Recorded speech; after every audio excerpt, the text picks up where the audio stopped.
Filipenses capítulo 3, versículo 1. Então, irmãos, da última vez nós compartilhamos sobre a justificação pela fé e graças a Deus que o Fernando repetiu no início novamente. Esse é o centro do Evangelho, é o núcleo do Evangelho. É ali onde é decidido se a gente vai viver ou morrer.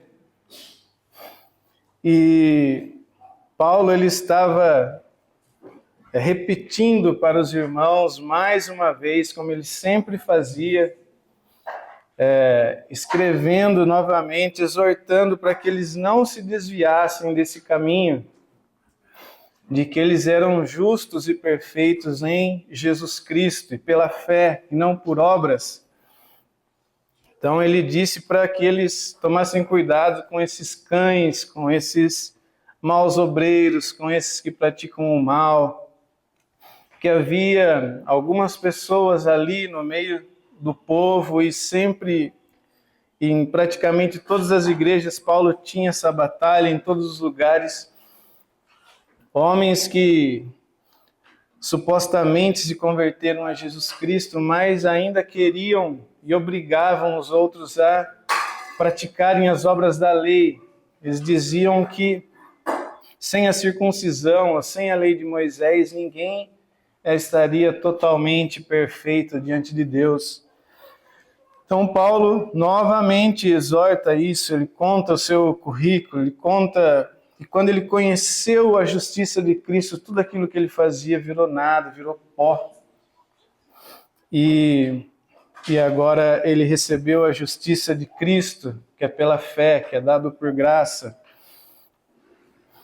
Mas ainda, além dos judaizantes, aqueles judeus que estavam ali no meio, tinha um outro grupo que sempre estava também ali no meio, e Paulo tinha que combater sempre nas suas cartas, que eram as ideias gnósticas. Não era o movimento ainda bem estruturado, mas eram ideias que estavam sempre ali no meio, misturado e tentando desviar o povo de Deus. E nesse texto aqui que nós vamos compartilhar do versículo 10 até o 16, e também o começo, quando ele diz da justiça de Deus, Paulo está num pacotão aqui, esclarecendo e combatendo algumas coisas que esses gnósticos ensinavam. Então, para a gente entender mais o que Paulo está falando ali, a gente precisa entender um pouco o que esses gnósticos ensinavam, quais eram essas ideias que estavam ali. E essas ideias ainda permanecem. Esse movimento ele só foi mudando de nome. Então, uma das coisas que Paulo vai tratar aqui é que essas pessoas eles diziam que a salvação ou a perfeição em Cristo era obtida por uma gnosis. Gnosis é conhecimento, ou uma revelação, uma coisa mística e secreta, que só algumas pessoas tinham acesso àquilo. Então, quando alguém era elevado a esse estado de gnose, ele então estava realmente aperfeiçoado. E a segunda coisa, eles pregavam que o mundo material, esse mundo que a gente vive aqui, ele é mau por natureza. Que todas as coisas materiais são más, foram criadas por um Deus inferior, que eles chamavam de demiurgo. E que a verdadeira libertação era ser livre desse mundo material. As pessoas precisavam, então, se libertar do corpo, né? Alguns faziam várias coisas rigorosas com seu corpo para tentar reduzir ele a nada, para sua alma escapar, né? dessa prisão do corpo. Eles eram aos Colossenses, se eu não me engano, Paulo diz que era um rigor ascético, né? E outros não, já que esse corpo aqui é mau, então não importa o que eu faço com ele, posso fazer o que eu quiser, porque o que importa mesmo é a minha alma, é o espírito, né, que já foi elevado. Então aqui a gente pode fazer o que quiser, porque isso aqui é mal mesmo. A redenção estende só a nossa alma, pois o corpo não faz outra coisa senão corromper-se, como é por sua natureza. Esse é o lema deles. Portanto, a ressurreição do corpo, ou o que se faz com o corpo, não importa. A terceira coisa que Paulo vai tratar aqui nesses textos é que essas pessoas tinham um desprezo, né? Algumas seitas desse pessoal, um desprezo pelo sofrimento no corpo. Bom, se o corpo não serve para nada, sofrer aqui nessa vida não tem sentido algum. Vamos fugir do sofrimento de todas as formas, porque ele não leva a lugar nenhum. E a quarta coisa era um perfeccionismo espiritual. Esses que diziam que tinham essa gnose, eles já se diziam totalmente perfeitos. Eles estavam aperfeiçoados. Então, todas essas ideias, imagine tudo isso misturado com o Evangelho. Então, todas as dificuldades que as igrejas enfrentavam. Então, vamos começar no capítulo 10. Não sei se os irmãos já repararam, Paulo já deu um primeiro ataque, né, contra eles, dizendo que a suprema grandeza do conhecimento de Cristo, não estou falando no versículo 10, mas alguns antes ali, né? A suprema grandeza do conhecimento de Cristo. Ele estava falando, se há algum conhecimento que realmente é valioso, é o conhecimento de Cristo, é a suprema grandeza do conhecimento de Cristo. Não há nada que seja mais supremo do que isso. Esse conhecimento que eles diziam ter não era um conhecimento de Cristo, eram outras coisas, outras ideias, outros pensamentos. Então Paulo continua aqui no versículo 10, ele diz, quero conhecer a Cristo. No original, como ele estava seguindo, né, a sua argumentação, não tem esse quero. Mas o que ele queria, e por isso colocaram aqui na tradução, se a gente seguir o contexto, é quero conhecer a Cristo. Quero conhecer a Cristo. Isso aqui é o centro da mensagem que eu queria dar para os irmãos e daquilo que Paulo está dizendo. Quero conhecer a Cristo. Você quer conhecer a Cristo? Esse é o anseio da sua alma. Você quer conhecer a Cristo? Paulo não queria nenhuma gnose. Ele queria conhecer a Cristo e ser achado nele. Nisso ele confiava, não numa experiência mística, como os gnósticos pregavam, não num conhecimento intelectual e teórico de quem era Cristo. Muitos conhecem a teoria de quem era Cristo e quem é Cristo. Paulo queria um relacionamento pessoal, um discipulado, uma conformação com Cristo. Para Paulo não havia nenhum outro conhecimento mais elevado que esse. Não é teoria, não é um conhecimento externo, mas é conhecer Cristo na vida, Cristo em nós. Então ele vai explicar um pouco melhor isso. Quero conhecer a Cristo, ao poder da sua ressurreição. Ele queria conhecer o poder de Deus que era capaz de fazê-lo viver uma nova vida. Uma vida que não é mais escrava do pecado, como diz lá em Romanos 6,4. Esse poder da ressurreição que ele queria conhecer era o poder de santificá-lo, de transformá-lo, Ele não queria receber a justiça de Cristo, que é por graça e pela fé, e continuar numa vida de pecado. Ele não queria isso. Porque ele não queria só conhecer a justiça de Cristo, ele queria conhecer Cristo inteiro. Ele queria conhecer a vida nova de Cristo. Ele queria Cristo vivendo nele ainda nesse mundo. Ou a vida de Cristo se manifestando já em seu corpo mortal, como ele escreveu em 2 Coríntios 4:11. Nós vamos ler esses textos. Ele não queria uma salvação no campo das ideias, intelectual, de estudos. E ele disse também que ele queria conhecer a participação em seus sofrimentos. Esse poder da ressurreição que ele queria experimentar só podia ser experimentado à medida que ele participava também dos sofrimentos de Cristo.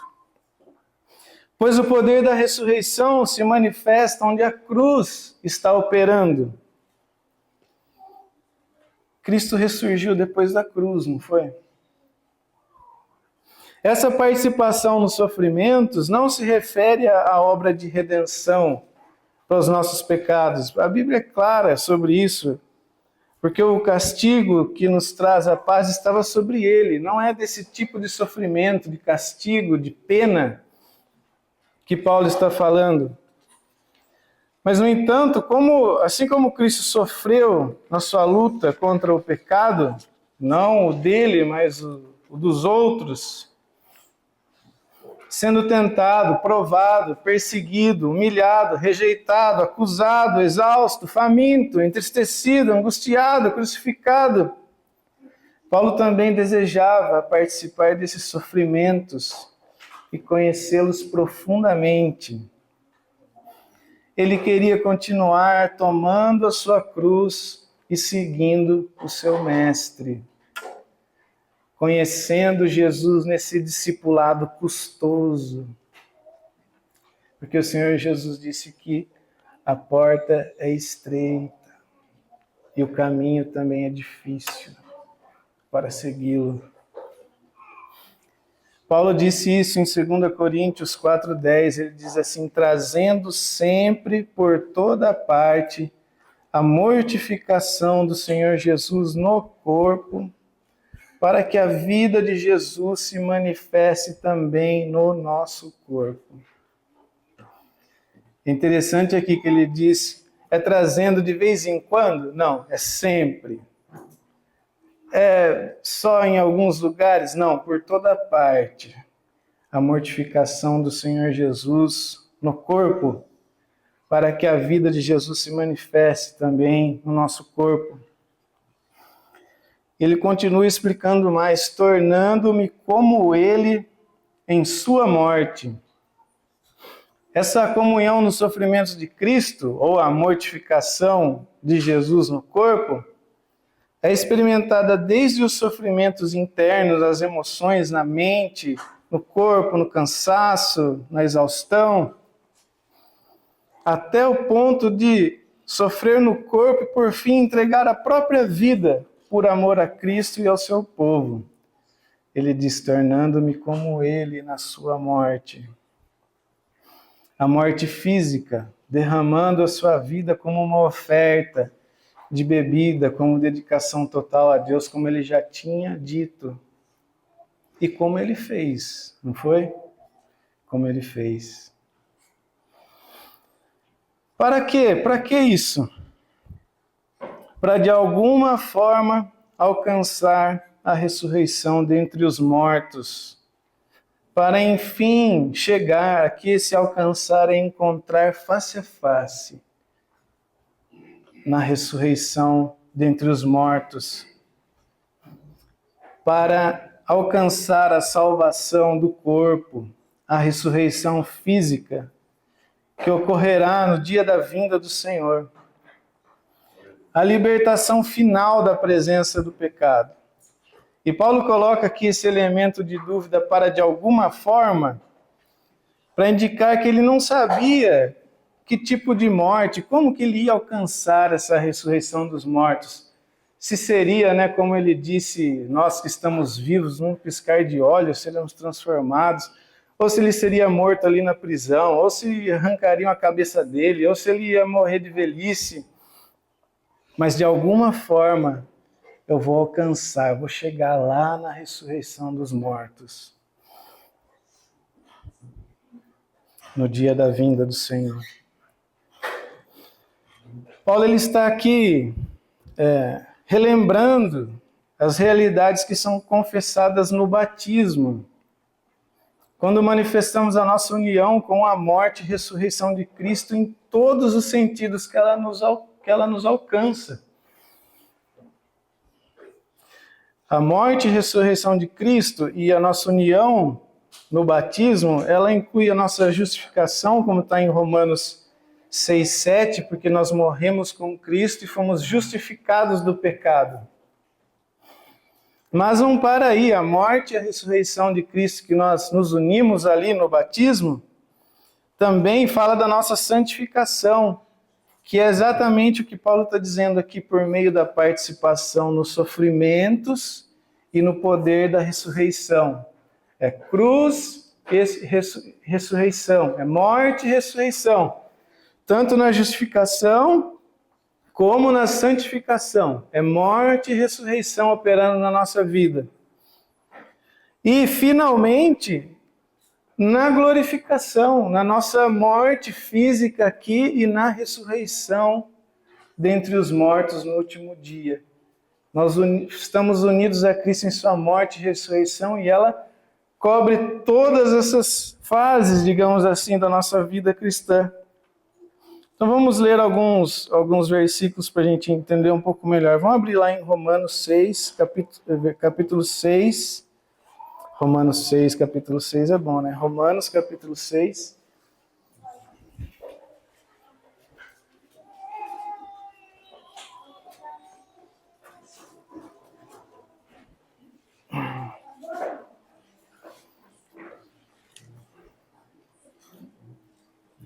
Aqui em Romanos capítulo 6, versículo do 1 a 8, Paulo une tudo isso.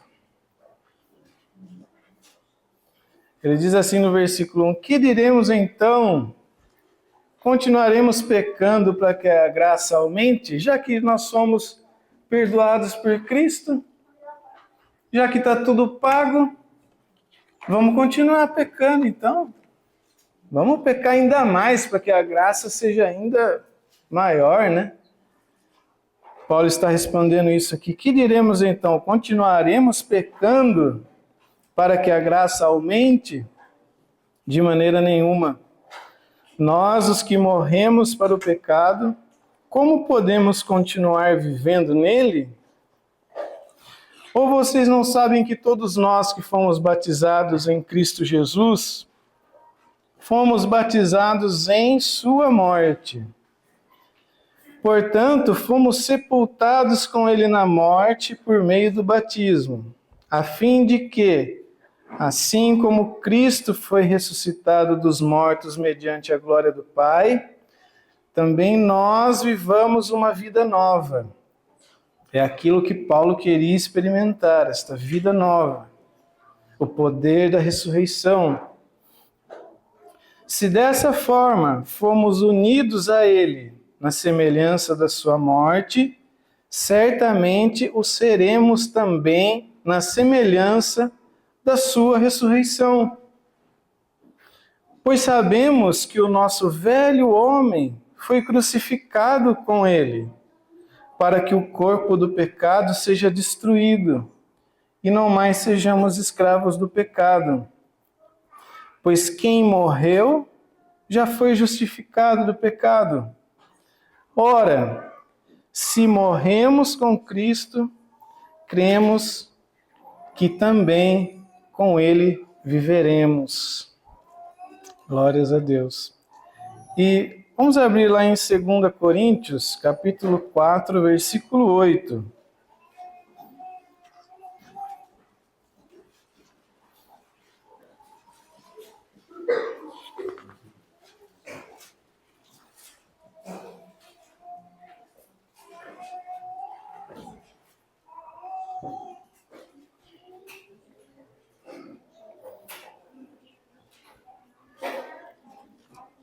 Lembra que os gnósticos, eles achavam que o corpo, sofrer no corpo, não sofrer aqui nessa vida, não tinha nenhum ganho, o corpo é mau. 2 Coríntios 4:8, Paulo diz assim: em tudo somos atribulados, mas não angustiados, perplexos, mas não desanimados, perseguidos, mas não desamparados, abatidos, mas não destruídos, trazendo sempre por toda parte a mortificação do Senhor Jesus no corpo, para que a vida de Jesus se manifeste também no nosso corpo. E assim nós que vivemos, estamos sempre entregues à morte por amor de Jesus, para que a vida de Jesus se manifeste onde? Também na nossa carne mortal. Há uma vida de Jesus para ser manifestada na nossa carne mortal. Mas para isso, Paulo diz aqui: estou sempre entregue à morte por amor de Jesus. Eu estou trazendo sempre a mortificação do Senhor Jesus no meu corpo. E no versículo 8 e 9, ele está dando um exemplo de como isso funciona. Quando ele diz: em tudo somos atribulados, é a morte, é a participação nos sofrimentos de Cristo. Mas ele diz: não angustiados, é a participação na ressurreição, no poder da ressurreição. Ele diz: perplexos, é a participação nos sofrimentos de Cristo. Mas o poder da ressurreição está lá, não desanimados. Ele diz: estou sendo perseguido, estou sofrendo. Participação na morte de Cristo. Mas não estou desamparado. Participação na ressurreição de Cristo. Estou abatido. Participação nos sofrimentos de Cristo. Mas eu não estou destruído. Participação no poder da ressurreição.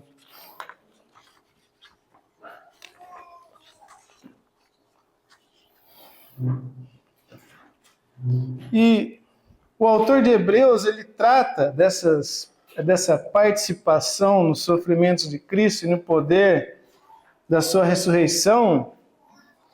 Ele trata como treinamento e disciplina para que participemos da sua santidade. É a mesma coisa, para que participemos da sua santidade ainda aqui. Então vamos ler Hebreus, capítulo 12, versículo 1.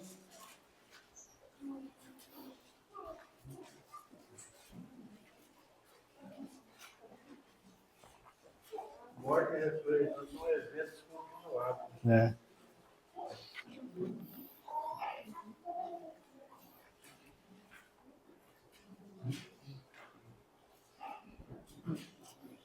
Hebreus 12, 1.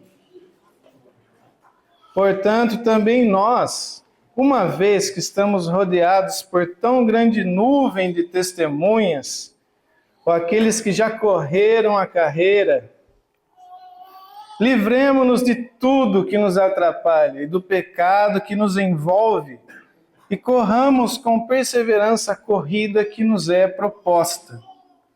Tendo os olhos fitos em Jesus, autor e consumador da nossa fé, ele, pela alegria que lhe fora proposta, suportou a cruz, desprezando a vergonha, e assentou-se à direita do trono de Deus. O autor de Hebreus está falando: presta atenção nele, veja como Cristo agiu.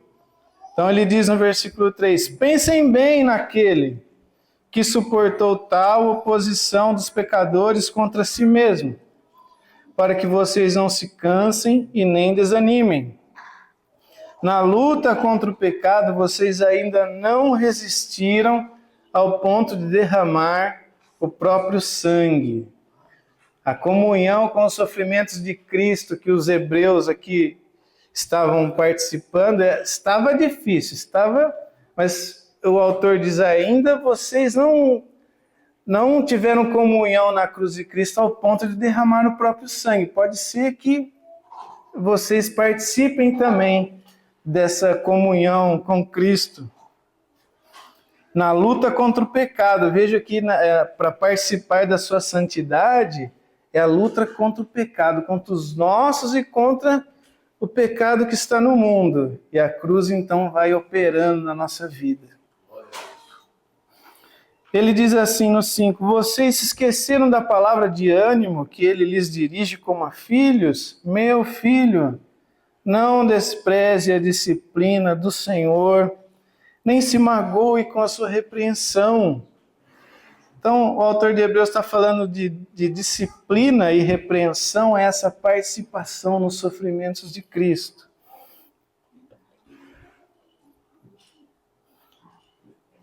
Seis, pois o Senhor disciplina quem ama e castiga todo aquele a quem aceita como filho.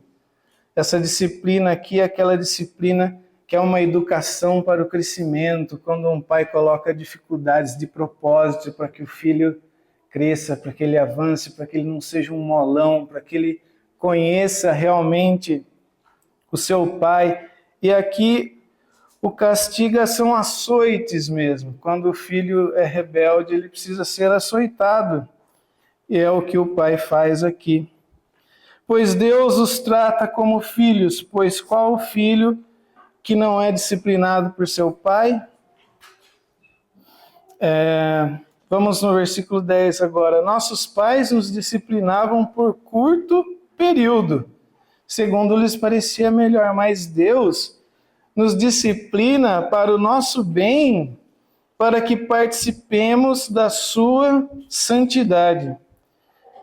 Vocês prestaram que tem uma coisa que está implícita no texto? Se os nossos pais nos disciplinavam por curto período, segundo lhes parecia melhor.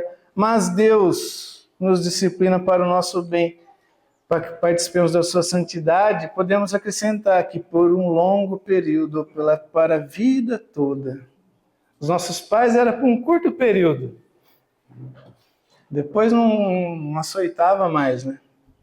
Mas o nosso Pai é por a vida toda, porque Ele quer que a gente participe da sua santidade, ainda que nenhuma disciplina parece ser motivo de alegria no momento, mas sim de tristeza. Mais tarde, porém, produz fruto de justiça e paz para aqueles que por ela foram exercitados. Disciplina, cruz. Fruto de justiça e paz, ressurreição. Então, esse era o resumo. Paulo fala, é isso aí que eu quero conhecer. Eu quero conhecer Cristo assim. Mas aí ele refuta os gnósticos e diz assim, não que eu já tenha obtido tudo isso e tenha sido aperfeiçoado. Eu não obtive tudo isso ainda.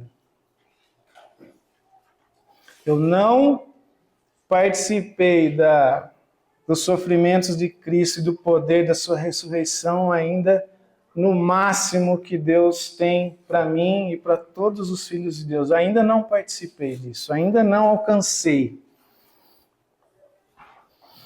Ele nega que já tinha todo esse conhecimento completo de Cristo, como se a obra tivesse sido consumada. Havia ainda mais dessa comunhão com a morte e ressurreição para ele nessa vida. E por fim, na morte do seu corpo físico e na ressurreição dos mortos. Algo que os gnósticos rejeitavam, pois eles não acreditavam na ressurreição física do corpo, considerando tudo o que era material como mal. Então Paulo continua, não alcancei tudo isso ainda, como alguns dizem aí que já são perfeitos. Mas ele diz, mas prossigo para alcançá-lo, pois para isso também fui alcançado por Cristo Jesus. Paulo prosseguia ativamente, esse alcançá-lo aqui é isso, de maneira firme, de maneira decisiva, para tomar posse disso tudo. Pois era esse o propósito de Cristo Jesus, quando o perseguiu e o tomou para si, com força na estrada de Damasco. Ele faz aqui ele usa a mesma palavra, estou alcançando, estou perseguindo, da mesma forma como Cristo me perseguiu e me alcançou lá na estrada de Damasco. Ele diz, irmãos, não penso que eu mesmo já o tenha alcançado. Ele vai usar o seu próprio exemplo. Nem mesmo Paulo, o apóstolo que trabalhou mais que todos os apóstolos, que ouviu coisas inefáveis ao ser levado ao céu, que possuía tantos dons do Espírito, que possuía uma revelação profunda do Evangelho e tantas outras coisas, nem mesmo eu já tomei posse de tudo que está em Cristo para mim. Paulo estava combatendo o perfeccionismo de alguns que tinham essa falsa ideia. Eles diziam, já fomos batizados nas águas, já participamos da imortalidade e perfeição de Cristo. O que tinha de Cristo para nós já está feito. E agora vamos prosseguir para a gnose, para esses conhecimentos. E Paulo também confrontava aqueles que não acreditavam na futura ressurreição dos mortos.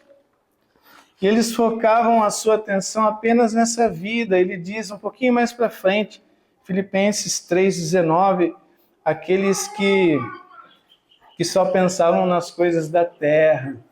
Porque aquele que não crê na ressurreição dos mortos, ele está pensando só nas coisas dessa terra.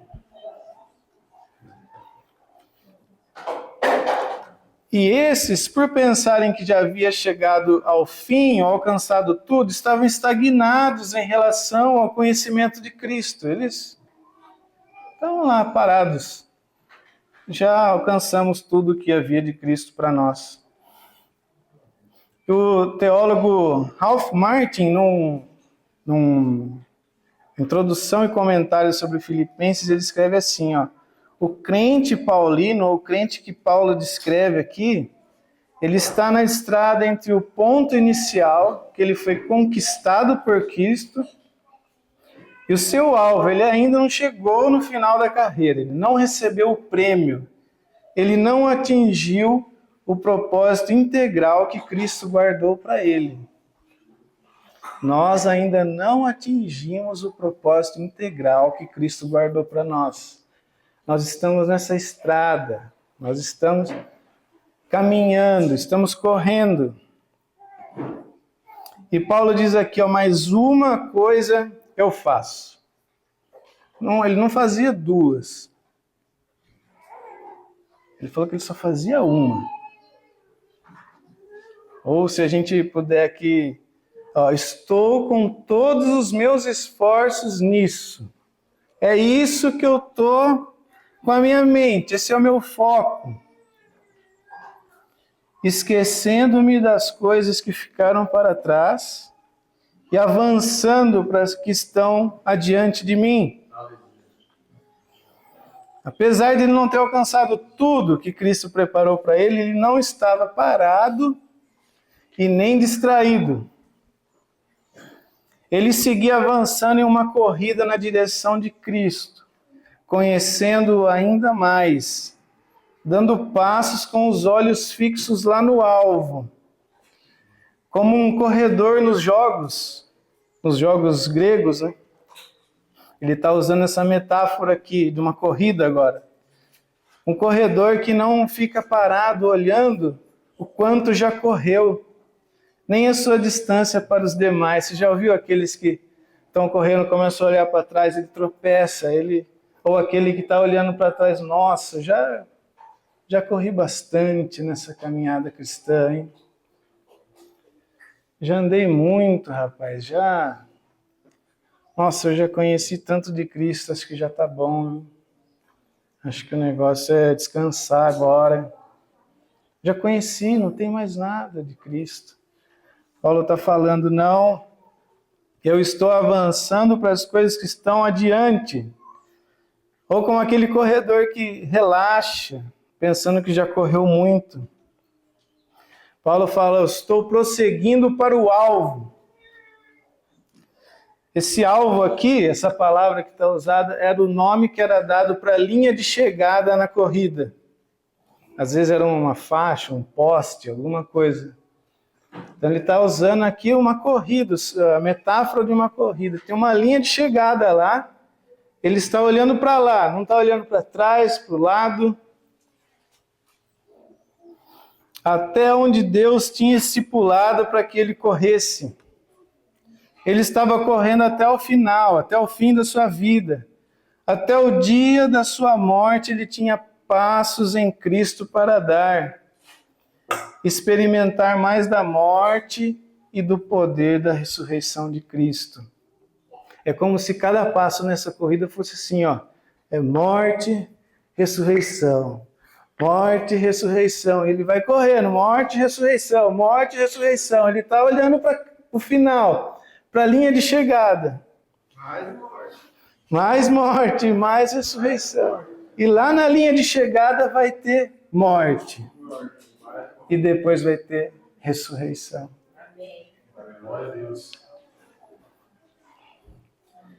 Por que ele estava fazendo isso? Porque ele queria conhecer a Cristo. Ele disse, eu faço só isso, é uma coisa só. A minha vida é conhecer a Cristo. Ele me conquistou, ele capturou o meu coração. Ele diz assim, a fim de ganhar o prêmio do chamado celestial de Deus. Cruzar a linha de chegada não era o propósito final de Paulo. Ele estava como um corredor, ele está olhando lá na linha. Mas ninguém corre para chegar na linha. Ele diz aqui, ó, estou prosseguindo para o alvo a fim de... Qual que era o propósito dele? Ganhar o prêmio do chamado celestial de Deus. Mas que prêmio que é esse? Será que é uma casa bem bonita, assim, né? Uma coisa bem lá no céu, uma mansão, com aquela Ferrari? Ou aposentar, não ter que fazer mais nada, estou cansado lá no céu, não vou fazer mais nada na vida, rapaz, estou cansado. Onde eu estava assistindo, as crianças estavam assistindo lá Crônicas de Nárnia, e tem um pedacinho lá que eu assisti, que o rapazinho é um rapazinho mau, né? Ele não conheceu ainda o leão, né? Aí ele chega num lugar assim, ele vê um monte de ouro, assim, nossa, tudo cheio de ouro, assim. Aí ele diz assim, cheguei no céu. Por que ele disse que ele chegou no céu? Porque para ele, o céu era aquilo. O ídolo dele era a riqueza. E quando ele viu um monte de riqueza, falou, cheguei no céu, aqui é meu céu. Mas qual que era o Deus de Paulo? O que ele estava perseguindo? Jesus Cristo. Quando ele chegar e ver Cristo de face a face, ele vai falar, igual o menininho lá, cheguei no céu. Era isso, esse aqui é o meu céu.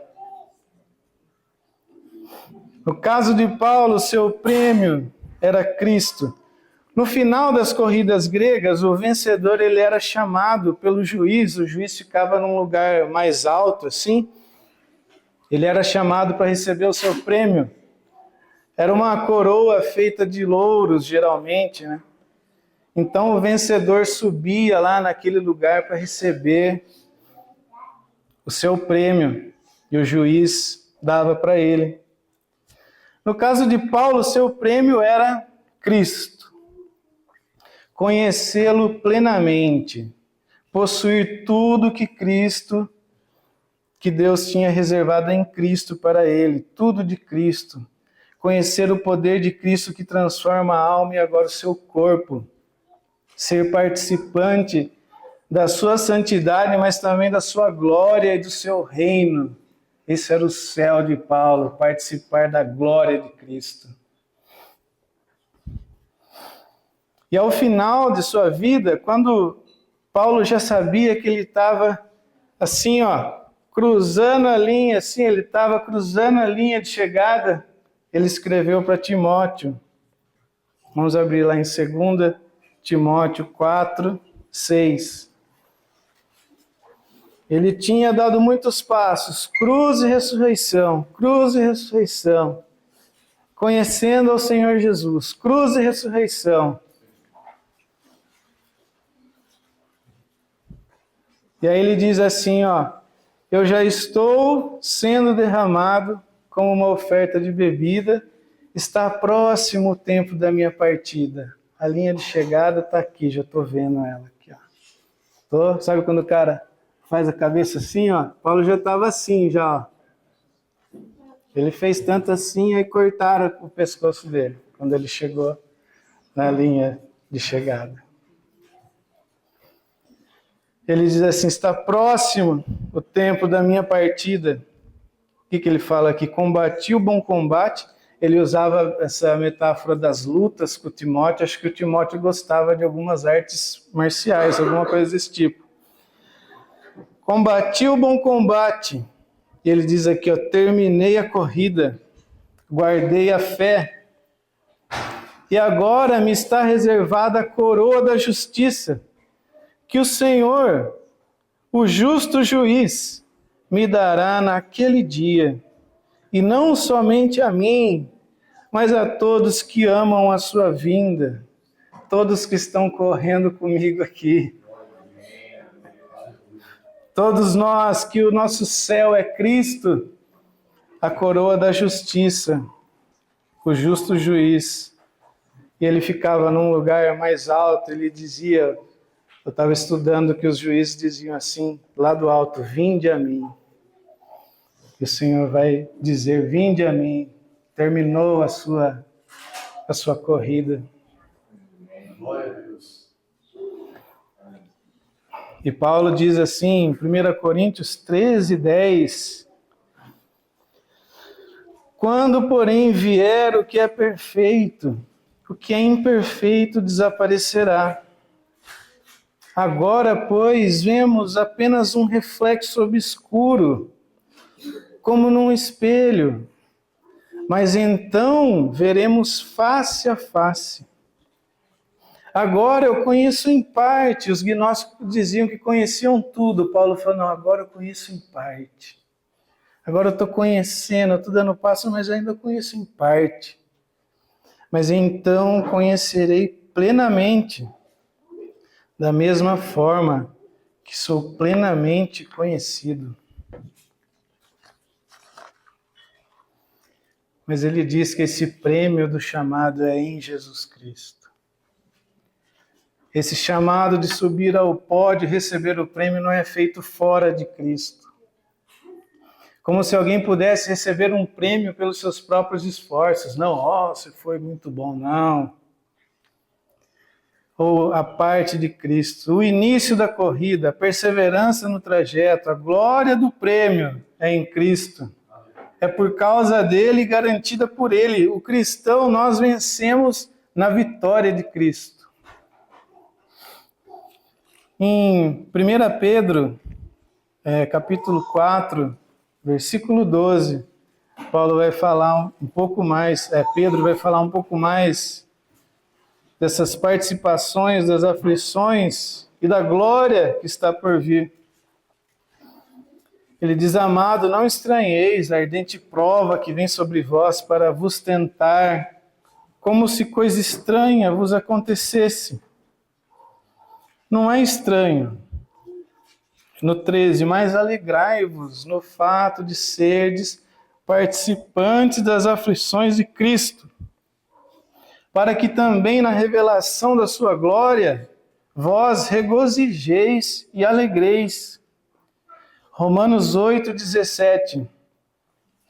E se nós somos filhos, somos logo os herdeiros também, verdadeiramente herdeiros de Deus e co-herdeiros de Cristo, se é certo que com ele padecemos, para que também com ele sejamos glorificados.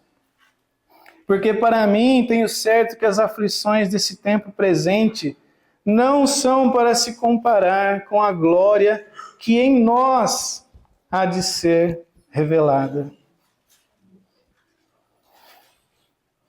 Então, Paulo, para finalizar, ele diz assim: todos nós que alcançamos a maturidade devemos ver as coisas dessa forma.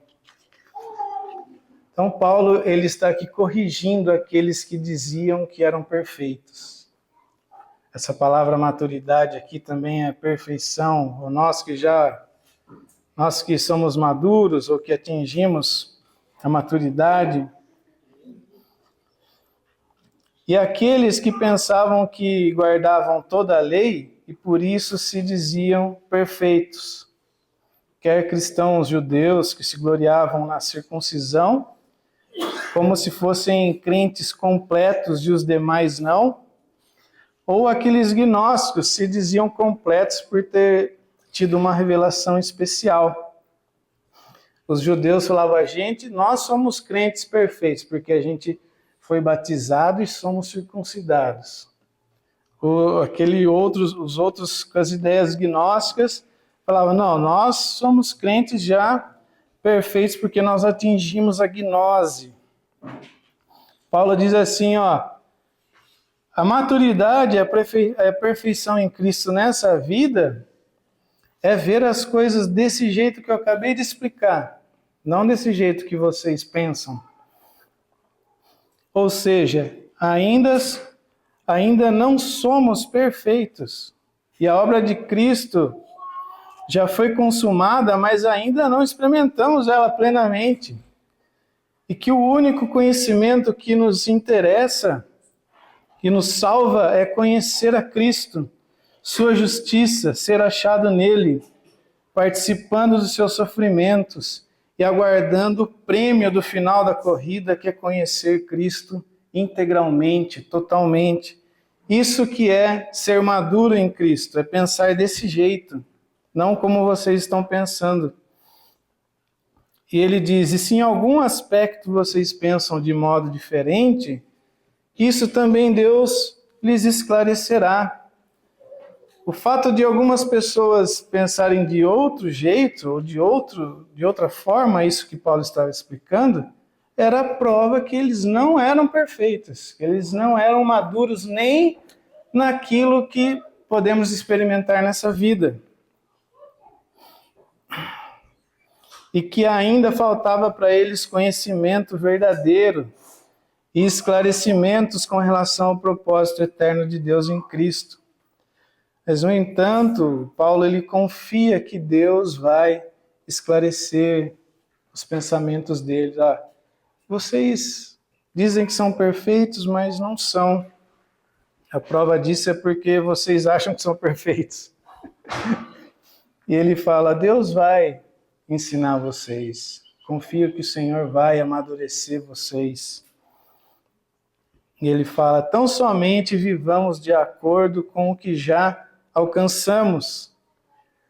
Paulo dá essa regra básica para todos nós. Devemos viver de acordo com aquilo que já sabemos que é verdade, ou com aquilo que já temos e conhecemos de Cristo, enquanto nos mantemos abertos, ensináveis e percorrendo e querendo conhecer mais de Cristo.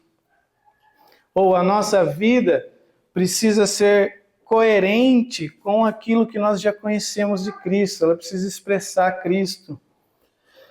E por outro lado, Paulo está atacando de novo esses que se diziam perfeitos e completos, porque eles diziam que eram perfeitos, mas a vida deles era reprovável, era uma vida terrível.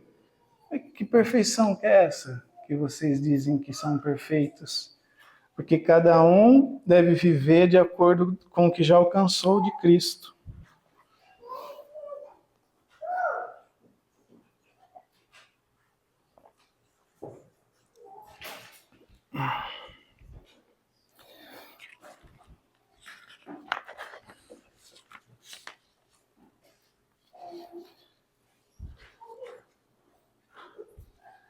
Queria deixar alguns comentários, algumas perguntas para os irmãos para a gente encerrar. Primeira pergunta que eu queria que você realmente pensasse aí. Você quer conhecer a Cristo? Realmente é isso que você quer? Porque o Evangelho são as notícias sobre uma pessoa. Não é uma ideologia, não é uma coisa intelectual. É um chamado para conhecer uma pessoa, para ter comunhão com Cristo. Você quer conhecer Cristo mesmo? É isso que você está perseguindo com todas as suas forças? Ou você está perseguindo outra coisa? Você está interessado em outra coisa? Ou você está interessado como os gnósticos? De Cristo eu já alcancei tudo, eu estou agora querendo conhecer como que eu faço para aposentar, como que eu faço para ficar rico, como que eu faço para tal coisa, para tal coisa, para tal coisa. De Cristo para mim já está bom. Você está perseguindo Cristo com todas as suas forças. Esse é o interesse da sua alma. Seu desejo é seguir os passos de Jesus para ter comunhão com seus sofrimentos e o poder da vida de ressurreição. Você deseja conhecer a cruz de Cristo? Você fala, eu quero conhecer, quero ter comunhão com os sofrimentos de Cristo. Você almeja participar da ressurreição dos mortos para conhecer a glória de Cristo de maneira integral? Esse é o desejo da sua alma. Eu quero aquele dia que eu vou levantar do pó. E não só levantar do pó, aquele dia que eu vou conhecer Cristo face a face. Que a glória dele vai habitar plenamente a minha vida, que eu vou ter um corpo semelhante ao dele.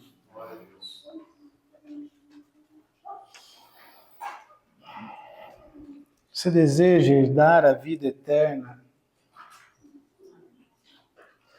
O Senhor Jesus disse em sua oração, a vida eterna é essa, que te conheçam, o único Deus verdadeiro, e a Jesus Cristo a quem enviaste. Isso é vida eterna.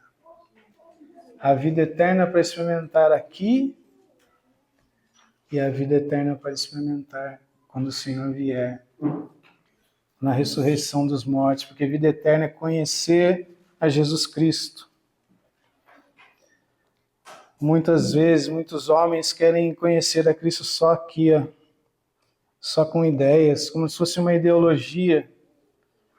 Mas Cristo nos chama para conhecê-lo vivendo com Ele, sendo treinado por Ele, vivendo a vida dele na nossa, até o ponto de ter o nosso próprio corpo glorificado, semelhante ao dele.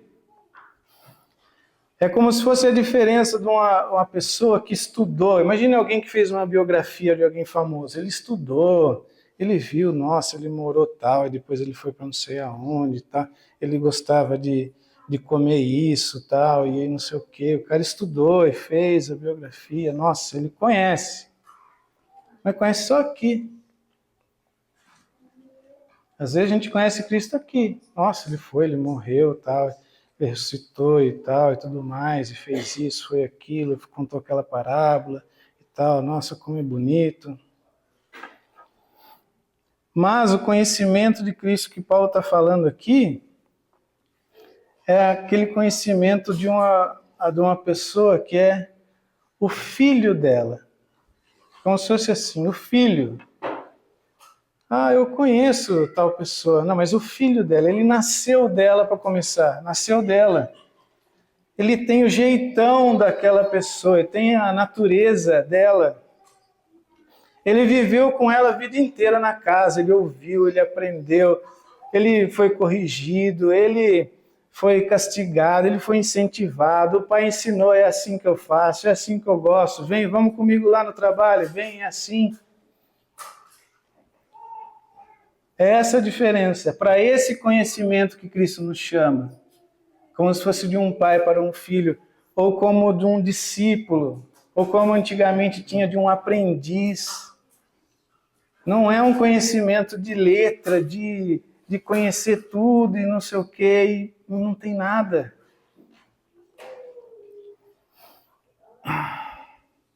E se o alvo é esse, veremos que tudo coopera para isso. Cada dificuldade, cada tribulação, cada coisa que acontece na nossa vida. Não rejeitaremos nem fugiremos da cruz, da disciplina do Pai, da participação dos sofrimentos. Pois tudo que é possível conhecer de Cristo ainda nessa vida, nós vamos querer experimentar. Falar, ali tem mais uma cruz de ressurreição para conhecer, eu vou correr para lá. Você tem aproveitado todas as oportunidades que a cruz aparece na sua frente? Não vamos correr da cruz, ali nós vamos conhecer o Senhor. Ali é o poder da ressurreição. Se você não ainda iniciou essa corrida, Cristo, Ele te chama para conhecê-la.